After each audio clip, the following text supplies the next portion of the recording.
할렐루야, 은혜롭습니다. 우리 옆에 분들이 인사하겠습니다. 사랑합니다. 축복합니다. 네. 오늘 말씀이 뭐 중요하지 않은 말씀 없지만 참 중요합니다. 그래서 좀 우리 집중하셔서 들으면 좋겠습니다. 오늘 말씀 보면 우리가 심판대 앞에서 담대함을 갖는다라고 이렇게 성경이 말씀합니다. 심판대를 얘기해요. 심판대 아시죠? 우리가 마지막 때 누구나 다 주님의 심판대 앞에 서게 됩니다. 외회될 사람이 아무도 없습니다. 자, 그래서 오늘 이 심판대 앞에 담대함으로 서는 사람이 있고 두려움으로 서는 사람이 있다고 성경은 말씀하는데요. 오늘 말씀 우리가 좀 더 잘 이해하기 위해서 마태복음 25장 31절부터 46절 읽을 텐데요. 좀 길지만 성경을 다 피십시오. 교회 올 때 성경 갖고 오시는 거 아시죠? 예, 앞에 있는 건 성경 안 갖고 오시는 새신자들, 방문자들, 또 성경 찾을 때 힘드신 분들이 보시는 거고, 그러니까 성경 좀 길지만, 그러니까 성경책을 다 찾으세요. 마태복음 25장 31절부터 46절까지의 말씀입니다. 좀 길지만 저와 여러분이 한 절씩 교독하시겠습니다. 성경 다 찾으셔서 마태복음 25장 31절부터 제가 한 절 여러분 한 절 교독하겠습니다. 인자가 자기 영광으로 모든 천사와 함께 올 때 자기 영광의 보좌에 앉으리니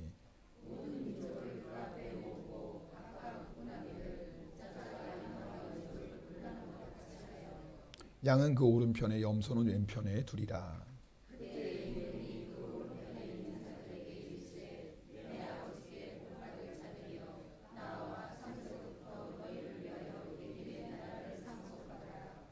내가 줄일 때에 너희가 먹을 것을 주었고 목마를 때에 마시게 하였고 나그네 되었을 때에 영접하였고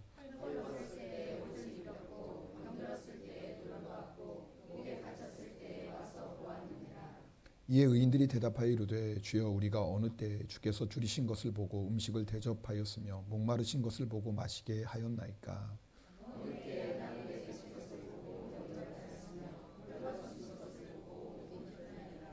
어느 때에 병드신 것이나 옥에 갇히신 것을 보고 가서 배웠나이까 하리니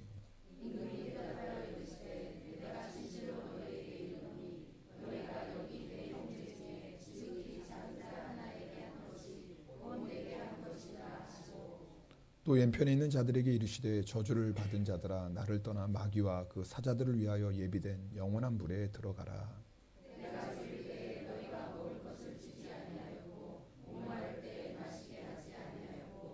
나그네 되었을 때에 영접하지 아니하였고 헐벗었을 때에 옷 입히지 아니하였고 병들었을 때와 옥에 갇혔을 때 돌보지 아니하였느니라 하시니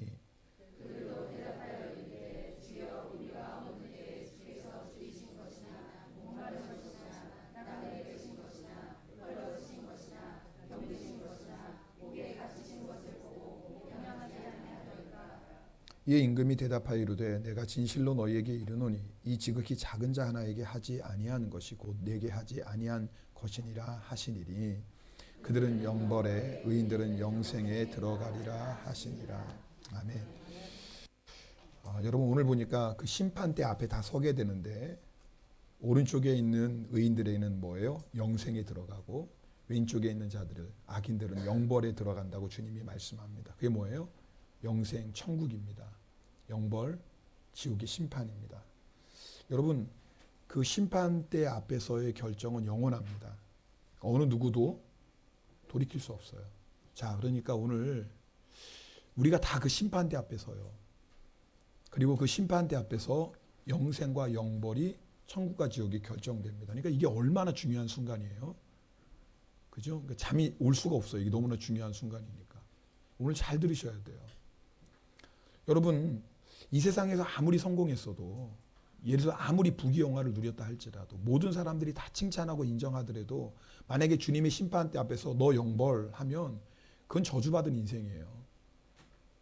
영원히 지옥의 심판을 받아야 되는데 이 세상에서 부귀영화 아니 천하를 얻었다는 게 무슨 의미가 있겠습니까? 반대로 이 세상에서 고난 가운데 살았다고 합시다.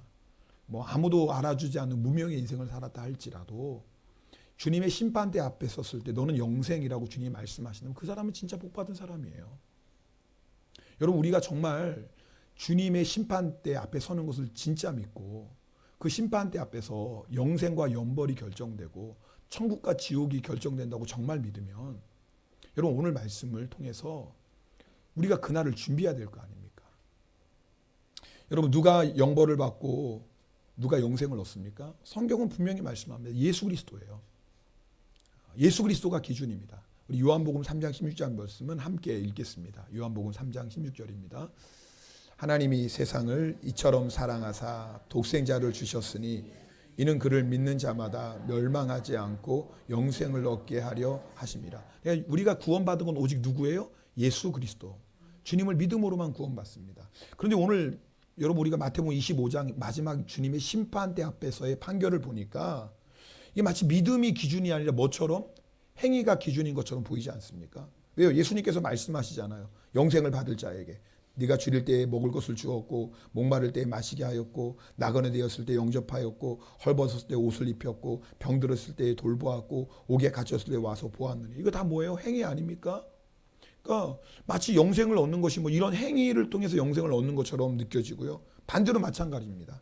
마귀와 그 사자들을 위하여 예비된 영원한 불에 들어가는 그 영벌을 받을 사람도 주님이 동일하게 말씀하세요.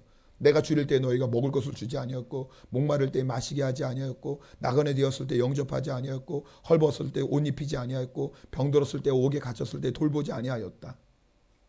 여러분 영생을 받는 자들이 깜짝 놀라요. 주님 언제 우리가 예수님을 그렇게 영접했어요? 먹을 것을 주고 언제 옷 입혔고 언제 마실 것을 주고 언제 주님 찾아봤습니까? 그때 주님께서 이렇게 말씀하십니다. 임금이 대답하여 이르되 내가 진실로 너희에게 이르노니 너희가 여기 내 형제 중에 지극히 작은 자 하나에게 한 것이 곧 내게 한 것이라. 자, 그러니까 뭐예요? 내 형제 중에 지극히 작은 자 하나에게 한 것 가지고 주님이 지금 판결하시는 거예요.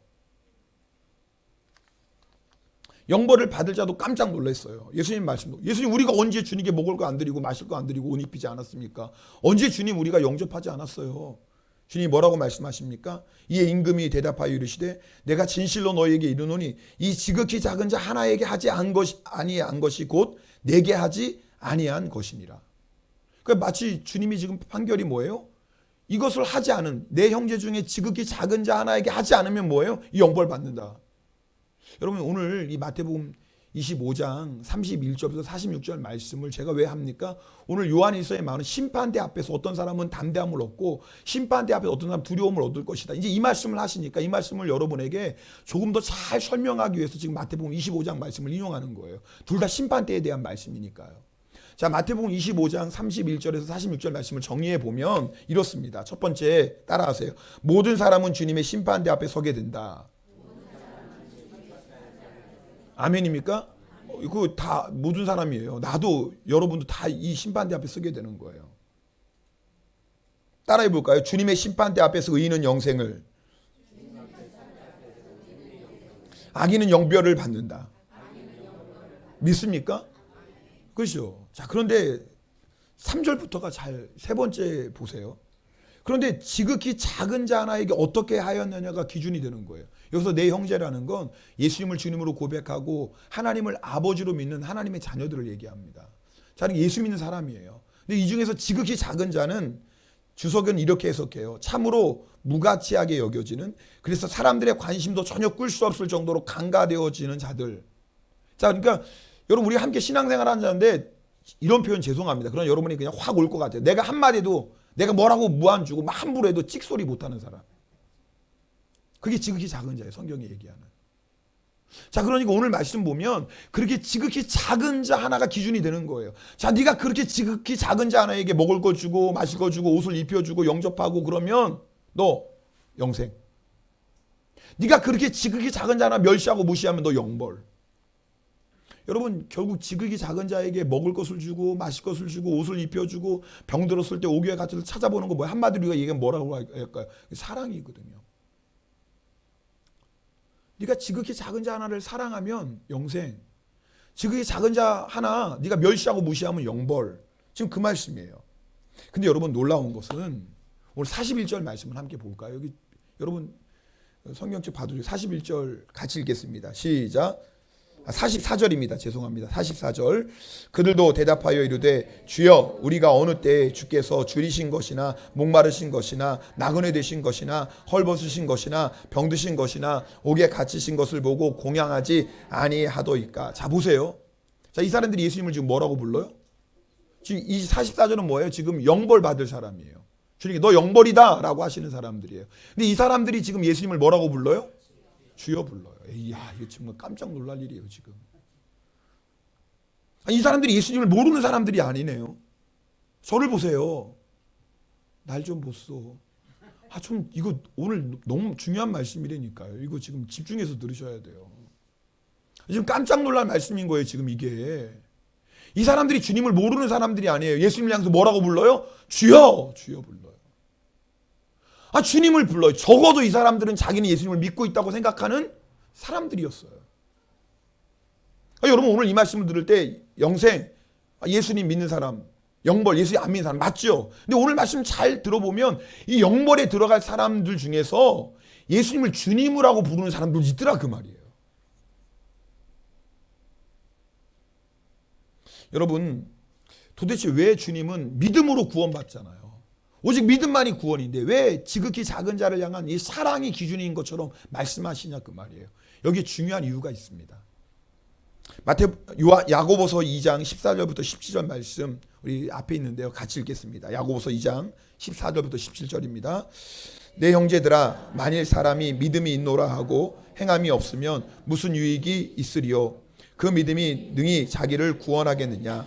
만일 형제나 자매가 헐벗고 일용할 양식이 없는데 너희 중에 누구든지 그에게 이르되 평안히 가라 덥게 하라 배부르게 하라 하며 그 몸에 쓸 것을 주지 아니하면 무슨 유익이 있으리요. 이와 같이 행함이 없는 믿음은 그 자체가 죽은 것이니라. 그러니까 지금 오늘 말씀이 이렇게 좀 풀립니다. 자 보세요. 그러니까 주님이 오늘 지금 왜 지금 오른쪽에 있는 자들에게는 영생인데 왼쪽에 있는 자들을 주님이라고 부르는데 왜 영벌이라고 하는지 예수님 믿는다고요. 자기 나름대로는. 근데 오늘 야고보서 말씀 보니까 뭐가 없으면 행함이 없는 믿음은 어떤 믿음이라? 죽은 믿음이라는 거예요. 자 그러니까 왼쪽에 있는 사람들이 분명히 예수님을 주님이라고 불렀어. 이 사람들도 자기 나름대로 예수님을 믿는데 오늘 야고보서 말씀으로 이 사람들의 믿음은 어떤 믿음이에요? 어떤 믿음이요? 죽은 믿음이었던 거예요.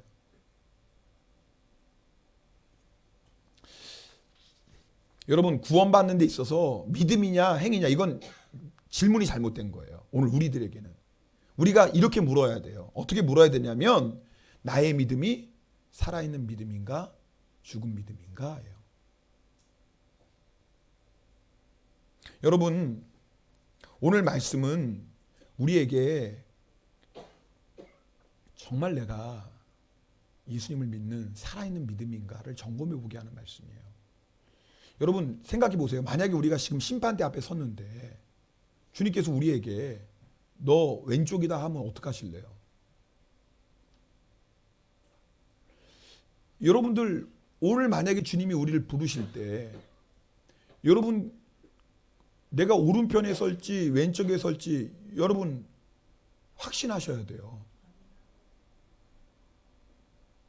이게 물어볼 때 여러분 어떨 것 같아요? 우리 옆에 사람 물어볼까요? 오른쪽일 것 같아요? 왼쪽일 것 같습니까? 물어보세요. 시작.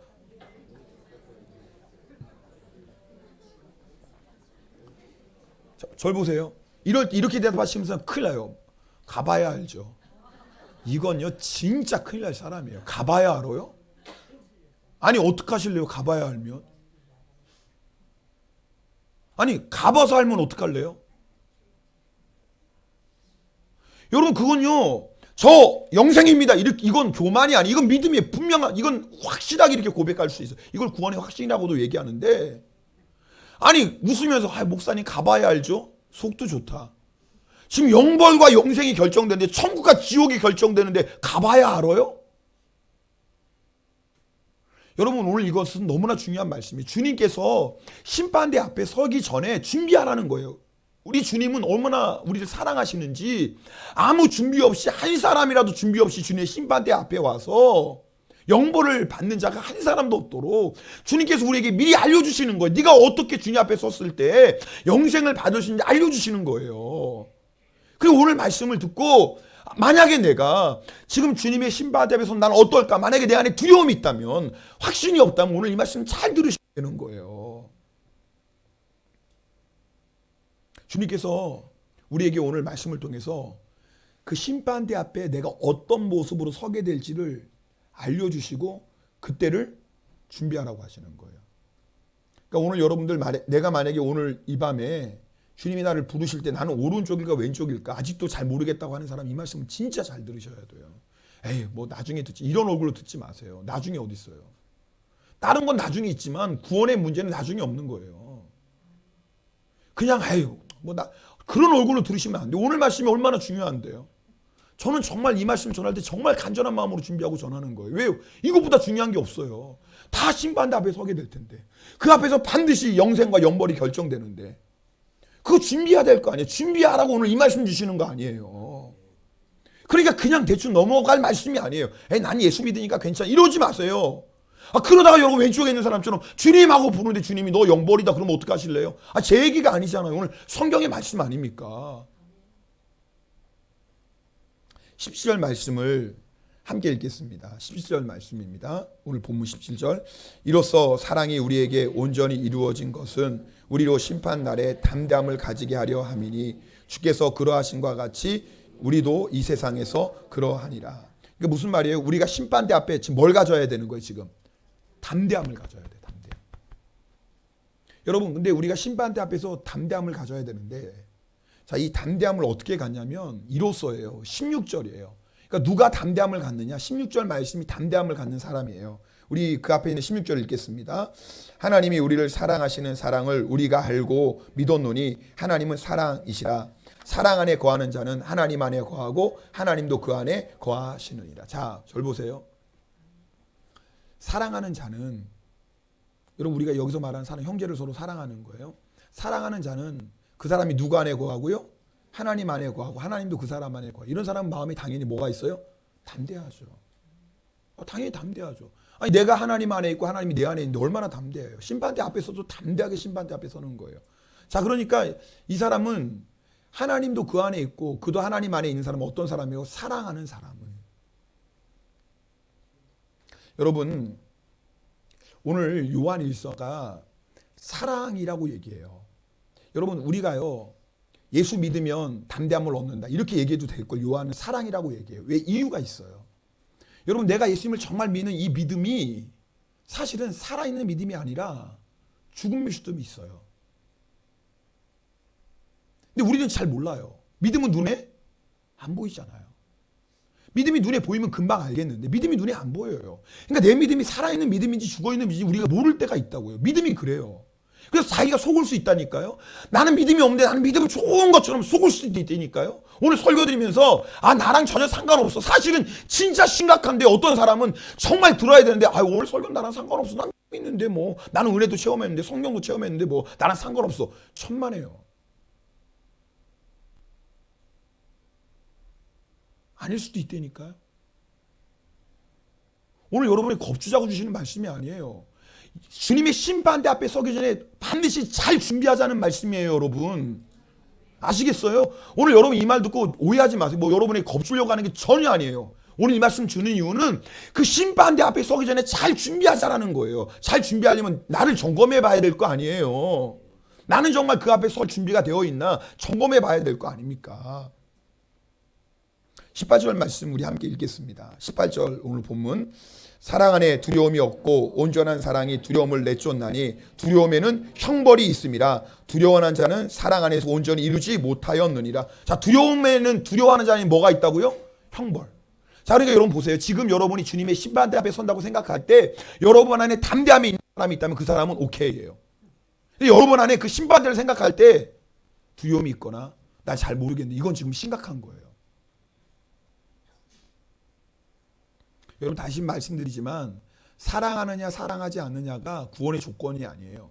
오직 구원은 믿음으로만 받습니다. 오직 예수 그리스도를 믿음으로만 구원받습니다. 근데 왜 사랑을 이렇게 중요하게 생각해요? 나의 믿음이 정말 살아있는 믿음인지 아닌지를 구분하는 게 행함인데 그 행함의 가장 핵심이 뭐라고요? 사랑이기 때문에 그래요. 그러니까 내 믿음이 진짜 믿음인지 아닌지는 나의 행함을 보고 확인해 봐야 돼요. 잘 들으세요. 나 믿습니다. 그러면 행함을 보는 거예요. 자, 네가 정말 믿는다면 너 행함이 있느냐? 그 행함이 뭐라고요? 사랑이에요.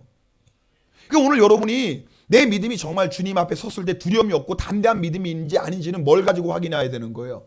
사랑 가지고 확인하셔야 돼요. 20절 말씀도 우리 읽겠습니다. 본문 20절입니다. 20절 같이 읽겠습니다. 시작. 누구든지 하나님을 사랑하노라 하고 그 형제를 미워하면 이는 거짓말하는 자니 보는 바 그 형제를 사랑하지 아니하는 자는 보지 못하는 바 하나님을 사랑할 수 없는. 자, 이 말씀이 우리에게 더 마음이 와닿으면 이렇게 읽으시면 돼요.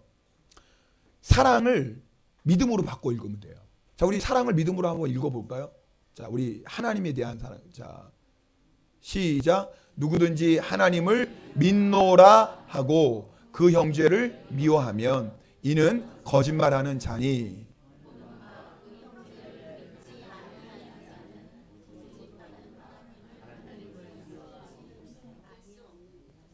너무 어려운 거 시켜서 죄송해요.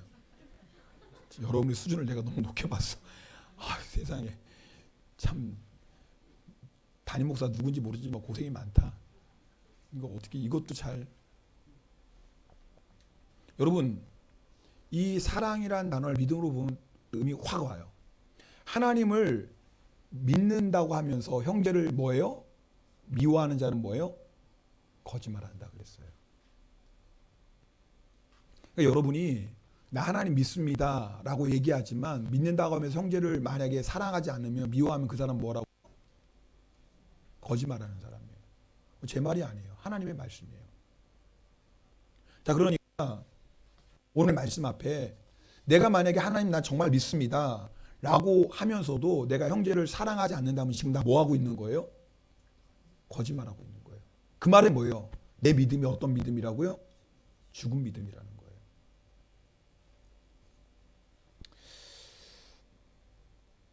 오늘 하나님께서 이 말씀을 주시는 이유는 예수님을 믿지 않는 사람이 있다면 정말 예수 믿으라는 거예요. 여러분 가운데 혹시 나 아직 진짜 예수 믿습니다 이런 분이 아니시면 진짜 예수 믿으라는 거예요. 그런데 나는 분명히 예수 믿거든요. 은혜도 받았어요. 성령도 체험했어요. 그런데 어느새 나도 모르게 사랑이 완전히 식어져 버렸어요. 그게 뭐예요? 죽은 믿음이 되었다 그 말이에요. 그럼 어떻게 해야 돼요? 오늘 예배를 통해서 내 믿음이 회복돼야 된다 그 말이에요. 오늘 이게 중요한 거예요. 이 말씀 드리고 싶은 거예요. 여러분 라오디게아 교회 요한계시록 라오디게아 교회에 주님께서 이렇게 말씀하세요. 계시록 3장 17절 말씀입니다. 함께 계시록 3장 17절 읽겠습니다. 시작. 내가 말하기를 나는 부자라 부여하여 부족한 것이 없다. 내 공고한 것과 가련한 것과 가난한 것과 눈먼 것과 벌거벗은 것을 알지 못하는도다. 여러분 라오디게아 교회는 스스로 부자라고 생각하고 부자였어요. 근데 주님이 라오디게아 교회를 평가하시는데 뭐라고 말씀하시냐면 사실은 네가 부자라고 얘기하는데 너 공고해. 너 가련해, 너 가난해, 너 눈멀어서. 그 다음에 말씀이 너무 마지막으로 충격이에요. 너 벌거벗었어. 여러분 로마서 13장은 우리가 그리스도로 옷 입었다 그랬어요. 그러니까 우리가 뭐예요? 구원받은 사람을 그리스도로 옷 입었어요. 이 옷은 무슨 옷이에요? 구원의 옷이에요. 근데 그리스도로 옷 입은 우리가 이 라오디게아 교회가 그리스도로 옷 입었는데 어느새 이 구원의 옷을 뭐 했어요? 벗겨졌다 그랬어요. 여러분 라오디게아 교회가 일부러 그랬을까요? 아니에요. 여러분 라오디게아 교회가 자기도 모르게 예수님을 자기들의 마음 밖으로 몰아냈어요. 여러분 우리가 예수님 어디로 영접해요? 마음으로 영접하잖아요. 예수님 어디 계세요? 마음에 계시잖아요. 근데 라오디게아 교회는 예수님 내 마음에 계신 예수님을 마음 밖으로 몰아냈어요. 그래서 여러분 요한계시록 3장 20절 이렇게 말씀하죠. 우리 같이 읽겠습니다. 3장 20절 시작. 보다 내가 문 밖에 서서 두드리노니 누구든지 내 음성을 듣고 문을 열면 내가 그에게로 들어가 그와 더불어 먹고 그는 나와 더불어 먹으리. 지금 여러분 이 상황을 아시겠습니까? 지금 예수님이 어디 계세요? 문 밖에. 이 교회 문 밖에 계시는 게 아니에요. 지금 라오디게아 성도 마음 밖에 계시는 거예요 지금. 아니 어떻게 하다가 라오디게아 성도 예수님을 지금 마음 밖으로 한때는 분명히 예수님 마음에 영접했죠. 은혜도 받았고 성령도 체험했다니까요. 근데 어느 순간 그 예수님 마음 밖으로 몰아냈어요. 이 구원의 옷이 벗겨져 버렸어요. 그 예수님이 지금 어떻게 문 밖에서 지금 뭐 하시는 거예요? 두드리는 거예요. 여러분 지금 예수님 여러분 안에 계십니까? 그럼 증거를 해주세요. 자, 뭐 가지고 증거하시겠어요? 사랑인 거예요. 오늘 요한일서 말씀은 그래요. 여러분 아멘, 정말 아멘이, 저도 아멘이에요. 그럼 주님 물으시는 거예요. 정말 아멘이 아멘. 그러면 증명해야지. 네 믿음이 정말 살아있는 믿음이라면 증명해야지. 그게 뭐라고요? 오늘 요한일서는? 그래서 사랑이 너무나 중요한 거예요. 사랑으로 구원받는 거 절대 아니에요. 우리는 믿음으로 구원받아요. 근데 그 믿음이 주님 앞에 기뻐하시는 살아있는 믿음이라면 반드시 그 믿음은 사랑으로 나타나게 되어 있어요. 그러니까 우리 삶에 사랑이 없다면, 내가 형제를 미워한다면 이거 지금 큰일 나는 거예요. 나의 믿음에 지금 뭔가 문제가 생긴 거예요. 그냥 여러분, 사람 못할 수도 있지 뭐, 미워할 수도 있지 뭐, 용서할 수 있지, 이렇게 그냥 넘어갈 문제가 아닌 거예요. 왜요? 그것은 구원의 믿음과 관계가 있기 때문에 그래요. 왜 주님께서 요한계시록 이 라오디아 교회 문 밖으로 몰아낸 교회 계속 두드리실까요? 이유가 뭐예요? 얼마나 괘씸하겠어요. 자기들 예수님 언제는 주님으로 영접하고 모셔드렸다가 그냥 주님 문 밖으로 몰아내는데, 근데 주님이 계속 여기서 문을 두드린다는 건요, 현재 분사에 계속이에요. 계속. 뭐 할 때까지?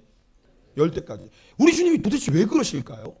그 앞에 있는 19절의 이유가 나와 있어요. 요한계시록 3장 19절을 읽겠습니다.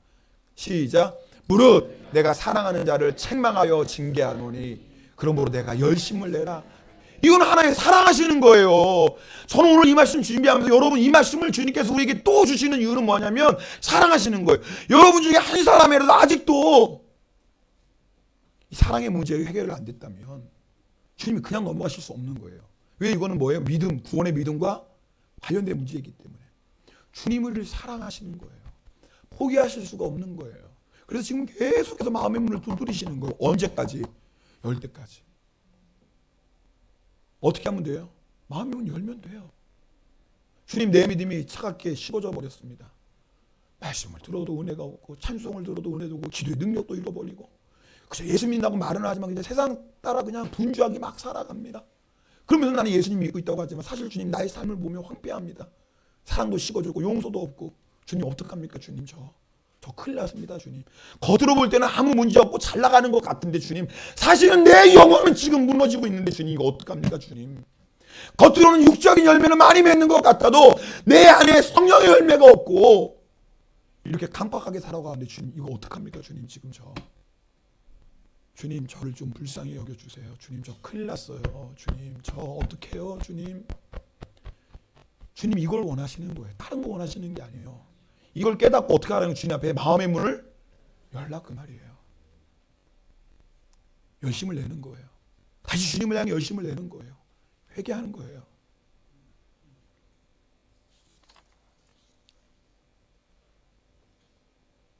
여러분, 우리가 왜 이렇게 성경이 자꾸 사랑하는 이유를 강조하냐면 19절 말씀 때문에. 19절 말씀, 오늘 본문 19절입니다. 같이 읽겠습니다. 시작. 아멘. 이게 참 놀라운 복음이에요. 왜 주님께서 우리에게 사랑을 강조하시냐면 그가 먼저 우리를 뭐해서 사랑하셨어요. 그러니까 여러분, 우리가 주님의 사랑을 받았다는 건 주님을 내 마음에 뭐 했다라는 거예요? 영접했다라는 거예요. 그러니까 너희가 정말 예수님을 영접했다면 너희 안에 예수님의 사랑이 있다라는 거예요. 그러면 그 사랑이 있기 때문에 너희도 뭐 할 수 있다? 사랑할 수 있다라는 거예요. 여러분, 이거는 사랑이 되어지는 거예요. 여러분, 물어볼게요. 누구 미워하면 마음이 어떠세요? 아니, 지금 미워하는 사람이 없으니까 잘 모르시지만 옛날에 누구 미워했던 경험을 되살려보면 미우면 어때요? 마음이 괴롭죠. 그럼 어떻게 하셔야 돼요? 회개하고, 그 다음에 어떻게, 너무너무 괴로우니까 용서할 수밖에. 네, 왜요? 이게 예수 믿는 사람이에요. 여러분, 예수 믿는 사람은 용서할 수밖에 없어요. 여러분이 오늘 미움 품고 예배 못 드립니다. 여러분, 형식적인 예배 드릴 수 있어요. 미움 품고도 형식적인 예배 드릴 수 있어요. 그냥 앉아서 그냥 귀 딱 막고 주님이 뭐라고 말씀하시면 나는 절대 그리고 예배는 드릴 그런 예배는 아니죠. 그냥 앉아만 있는 거지. 그게 무슨 예배겠습니까? 근데 여러분이 진짜 예배 드리시면 이거 둘 중에 하나 해결해야 돼요. 예배 자리를 떠나가시든지 회개하고 용서, 둘 중에 하나예요. 여러분 아세요? 진짜 예배 드리면? 여러분, 진짜 예배, 오늘 하나 예배 진짜 마음의 문을 예배 드리면 둘 중에 하나밖에 수밖에 없어요. 내가 오늘 용서하겠습니다 결단을 하든지 더 이상 오늘 이 자리에 못 있는 거, 너무 마음이 힘드니까. 어떤 분이 전도가 되어 오셨는데 전도자한테 말씀을 듣는데 목사님이 사랑에 대한 말씀을 하시는 거예요. 용서에 대한 말씀을 하시는 거예요. 그 말씀 듣다가 갑자기 새로운 사람이 말씀 중간에 나간 거예요. 새로운 사람이요. 나중에 물어본 거야. 전도 사람한테 물어볼 거 아니에요. 왜 그분 전도된 분이 갑자기 설교시에 나갔냐고. 근데 그 사람이 얘기하는 거예요. 목사님 말씀을 자꾸 듣다 보니까 우리 시어머니를 용서하고 싶은 마음이 생기더라는 거예요. 절대 자기 시어머니가 자기에게 생각한 거 한 걸 생각하면 저는 용서 못하거든요. 내가 눈에 흙이 돌아가도 용서 못하지. 나를 얼마나 구박하고 힘들겠는지. 여자분들은 아시잖아요. 시어머니. 우린 뭐 또 예수 안에서 사랑하고 용서하시니까. 그래서 여러분들 김밥 먹을 때 시금치도 안 넣잖아요. 시자가 싫어가지고. 저희 아내도 김밥 쌀 때 붓으로 싸요. 시금치 안 넣고. 여러분, 근데 그렇게 미운 시어머니가 용서하고 싶은 마음이 생기는 거예요. 내가 용서하고 싶은 마음이. 근데 여러분 잘 들어요. 근데 둘 중에 하나인 거예요. 정말 진짜 이 사람이 하나님의 영이 지금 뭐 성령께서 이 사람에게 만지시는 거죠. 만지는 둘 중에 하나인 거예요. 용서하든지 아니면 그 자리를 떠나든지. 그 자리에 뱉을 수가 없어요. 성령이 우리 가운데 역사하시면 뱉을 수가 없어요. 용서를 하고 말든지 아니면 그냥 그 자리에 도망가든지. 여러분 왜 성경이 왜 사랑을 구원받는 자의 열매라고 말씀하시는지 우리가 진짜 우리 안에 예수님 모시면 미워할 수 없다니까요. 도저히 용서하고 말지 미운 마음 가지고 계속 예배를 드릴 수가 없어요. 어떻게 예배를 드려요? 주의 성령이 예배 가운데 임재하시고 성령이 나를 만져주시는데 사랑이신 주의 영이 내 안에 계신데 어떻게 미움의 영이 견디겠어요? 사랑의 영 앞에 미움의 영은 물러가는 줄 믿습니다.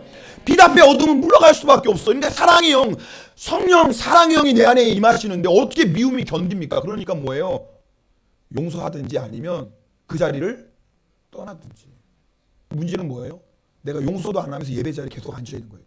이게 우리의 지금 심각한 문제예요. 우리의 마음이 굳으면 이렇게 돼요. 이게 진짜 무서운 거예요. 이게 라오디게아 교회예요. 그러니까 예배를 드려요. 미워해요. 사랑하지도 않아요. 원수가 있어요. 그런데도 예배가 아무렇지 않게 예배가 드려져요. 이게 지금 우리의 신앙의 가장 큰 문제인 거 아세요, 여러분? 정직하셔야 돼요. 차라리 용서 못할 것 같으면 예배당을 나가셔야 돼요. 진짜 예배 드리는 사람은 도저히 그 자리를 못 견디는 거예요. 차라리 내가 주님 알겠습니다. 용서할게요. 용서하면 되잖아요. 용서하면 되잖아요. 그냥 아주 그냥 날 죽게 만들어. 이렇게 고백할 수밖에 없는 거예요. 진짜 주의 성령이 임하시면. 진짜 아멘이 돼야 되는데. 사랑할게요. 사랑하면 되잖아요. 내가 사랑하면 되잖아요. 알았어요. 사랑할게요. 뭐 주님. 주의 성령이 임하시면 이렇게 될 수밖에 없어요. 왜냐하면 미움의 영은 사랑을 이길 수가 없거든요. 어둠은 빛을 이길 수가 없거든요. 거짓은 진리를 절대 이길 수 없거든요. 우리 안에 있는 자아, 용서 못해 사랑하지 못하는 그 자아는 십자가의 사랑을 이길 수가 없거든요. 그래서 성경이 얘기하는 거예요. 네가 정말 믿음이 있다면, 네 안에 정말 예수 그리스도가 있다면 사랑할 수밖에, 용서할 수밖에 없는 거예요. 여러분 그런 자는 마음에 담대함이 있습니다. 근데 이 담대함은요, 심판대 앞에서는 담대함이에요. 여러분 오늘 제가 말씀 전할 말씀 너무나 많아요. 근데 빨리 시간 안에 전해야 되잖아요. 내 마음이 너무 급해. 이게 너무나 중요한 말씀인데 그냥 넘어가면 안 되는 말씀이거든요. 자고 있으니 어떡해. 참 이거는 내 마음은 이걸 여러분 우리가 심판대 앞에서만 담대하는 게 아니에요. 살아가는 순간에도 사랑으로 사는 사람은 어떤 환난과 풍파와 고난을 만나도 담대해요. 압살롬이 반역을 일으킵니다. 압살롬이 누구예요? 다윗의 아들이에요. 다윗이 생명을 구하려고 예루살렘을 떠나서 도망갑니다. 다윗의 마음이 얼마나 비참했을까요? 그런데 그 다윗을 따르는 부하들과 압살롬을 따르는 자들과 전쟁이 일어납니다. 전투가 해요. 최후의 결전과 같죠. 그때 다윗 왕이 자기 부하들을 이렇게 부탁합니다. 사무엘하 18장 5절입니다. 같이 읽겠습니다. 사무엘하 18장 5절입니다. 시작. 18장 그 앞에요, 집사님. 18장 5절. 제가 읽어드릴게요.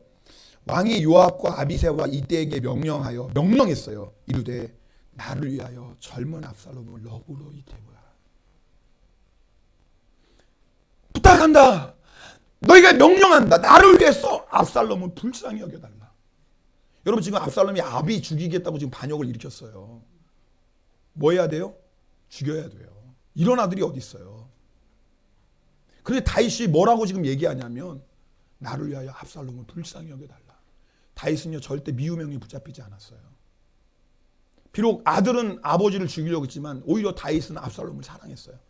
압살롬이 전쟁에서 죽습니다. 그때 다윗이 어떻게 반응했는 줄 아세요? 그 말씀 18장 33절에 있어요. 아까 말씀 같이 읽겠습니다. 18장 33절 시작. 왕의 마음이 심히 아파 문 2층으로 올라가서 우니라. 그가 올라갈 때 말하기를 내 아들 압살롬아, 내 아들 압살롬아, 차라리 내가 너를 대신하여 죽었더라면. 압살롬 내 아들아, 내 아들아. 여러분 이거 다윗이 마음이 느껴지죠?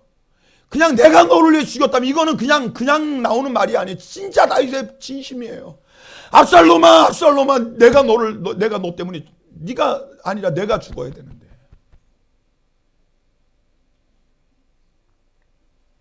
다윗은요 사랑의 영에 사로잡혔던 사람이에요. 제가 오늘 이 얘기를 드린 이유가 있어요. 시편은요 다윗이 압살롬을 피해 도망가다가 지은 시예요. 근데요 다윗이 압살롬을 피하여 도망가다가 지은 시편이 시편 3편인데 6절에 이렇게 고백해요. 6절 말씀 있나요? 이 말씀 읽어볼까요? 6절입니다. 시작. 천만인이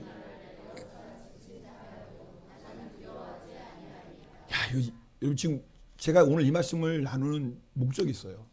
여러분 우리가 정말 사랑으로 사는 사람은 주님의 심판대 앞에서만 두렵지 않은 게 아니에요. 사랑의 영에 붙잡혀 사는 사람은요 오늘 지금 압살롬을 피해서 도망가고 있어요. 생명의 위협을 느끼는 순간인데 지금 다윗이 뭐라고 고백해요? 천만이 나를 둘러쳐도 나는 두렵지? 이런 담대함이 어디서 나와요 도대체 여러분 다윗이 만약에 이때 미유명에 사로잡혔던 다윗은요 저 두려움에 벌벌 떨었을 거예요. 근데요 지금 압살롬이 반역을 해서 지금 도망가는 중에 지은 시에 도망가면서예요. 승리한 다음에 지은 시가 아니라 도망가면서 뭐라고 지었냐면 천만 명이 나를 둘러쳐 나는 두렵지 않대요. 왜요? 다윗은 사랑의 영에 사로잡혔어요. 여러분 사랑의 영에 사로잡히면 뭐예요? 어떤 일도 두려운 게 없어요. 여러분 마음에 걱정이 있고 두려움이 있어요? 왜 마음이 안정치 않은 줄 아세요? 지금 사랑을 잃어버렸어요. 하나님을 향한 사랑도 잃어버렸고 형제를 향한 사랑도 잃어버렸어요. 겉으로는 문제 없는 것처럼 잘 나가는 것 같아요. 여러분 마음에 공허함이 있습니까? 답답함이 있습니까? 채워지지 않는 공허감 분명히 먼지에 있어요. 지금 사랑이 없어요. 마음이 뻥 뚫렸어요. 예배는 드려도 기쁨도 없고 감격도 없고 은혜도 없어요. 그냥 안전은 있죠. 그러나 더 이상 그 주의 놀라운 사랑에 감격하는 은혜가 없어요. 왜요? 지금 사랑에 문제가 생겼어요. 여러분 정말 사랑으로 사는 사람은요 어떤 문제가 와도 천만인이 나를 죽이려고 들렸어도 두렵지가 않다니까요. 여러분 그래서 주님이 우리에게 사랑만 하고 살라고 하시는 거예요. 이것이 사랑하며 사는 사람의 축복인 거예요. 이렇게 이 세상에 살 때 죄악 많고 환난 많은 이 세상에서 이런 평강을 누리고 강하고 담대함을 누리고 그렇게 살다가 주님 앞에 섰을 때 담대하게 심판대 앞에 서서 주님께서 우리에게 말씀하시죠. 내 아버지께 복받은 자들이여 나와 창세로부터 너희를 위하여 예비된 나라를 상속하라. 이거 우리 다 들어야 돼요. 주님 앞에 섰을 때 주님께서 우리에게 이 말씀 하셔야 돼요. 내 아버지께 복받은 자들아 나와 창세로부터 너희를 위하여 예비된 나라를 상속하라. 그러려면 주님이 인정하시는 살아있는 믿음 우리 가지고 신앙생활 하셔야 돼요. 살아있는 믿음 가지고 신앙을 하셔야 돼요. 그게 바로 뭐라고요? 사랑하며 사는 거예요. 우리 기도하시겠습니다. 오늘 이제 곧장 기도할게요. 그냥 우리 반주해 주시고요. 오늘 좀 설교가 길어졌는데 여러분 오늘 말씀이 너무나 중요해요. 여러분 예수님 믿죠? 예수님 믿으니까 오늘 이 시간에 나와서 예배 드리는 거 아니겠습니까? 누구 때문에 끌려온 사람 없잖아요. 예수 믿으니까 오늘 이 자리에 오셨어요. 근데 오늘 확인해 보십시다. 오늘 너무나 중요한 말씀이에요. 나의 믿음이 살아있는 믿음인가? 혹시 라오디가 교회처럼 잠든 믿음? 죽은 믿음 아닌가? 여러분 마음 안에 평강이 있습니까? 여러분 안에 강하고 지금 담대함이 있습니까? 다윗이 고백해요. 지금 아들이 반역을 일으켜서 쫓겨나고 있는 중간에도 천만인이 나를 둘러쳐도 나 두렵지 않대요. 도대체 이 강하고 담대함이 어디서 올까요? 우리는 조그만 어려운 일이 와도, 조그만 힘든 일이 와도, 조그만 문제가 생겨도 걱정하고 두려워하고 분노하는 우리와 비교해보면 너무 다르지 않아요? 차이가 뭘까요? 다윗은 사랑의 영에 사로잡혔어요. 여러분, 오늘 이 예배 시간에 우리가 정말 마음의 문을 열고 주의 사랑으로 체험받고 사랑의 영에 사로잡히면 지금 우리가 어떤 어려움, 어떤 문제 있어도요, 우리 강하고 담대합니다. 평강을 누릴 것입니다. 오늘 이 은혜를 받으셔야 돼요. 오늘 성찬 받는데 여러분, 그냥 매달 받는 성찬이 아니라 정말 이 성찬을 통해서 주님, 내가 회개합니다. 마음의 문을 엽니다. 사랑의 주님 내 안에 오셔서 그 사랑을 회복시켜 주시고 주여 살아있는 믿음 가지고 이제는 사랑하며 사는 축복을 누리게 하옵소서. 우리 시간에 결단하며 통성으로 기도하겠습니다. 오 할렐루야.